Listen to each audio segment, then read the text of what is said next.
to you from my how-to series. Have you ever had a problem with your coffee pot? It may be a Keurig or maybe not, but it starts to fill up and like, what is wrong with this thing? This thing's tearing up. I paid a lot of money for this thing. I'm getting ready to show you how to fix it. All you do is take this up here, pull out this coffee pod that has been messing up. Then you reach up here and you got a little arrow. This thing pops out.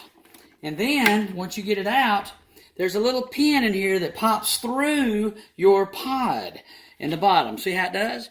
Okay, then you go down here and you get this a simple pin. Okay, you can't stick it through this way. You have to flip it over, and then you pull this bottom piece off. This is the part I had to figure out. You do have to pull this bottom piece off. Then you get your pin, and here is your problem. This is what clogs. You get it, and you poke it through, and it's about the size of a regular thread pin because it's still tight. But get it through, make sure it's clear, and once that's clear, pop this back on to spin it like this until it pops in.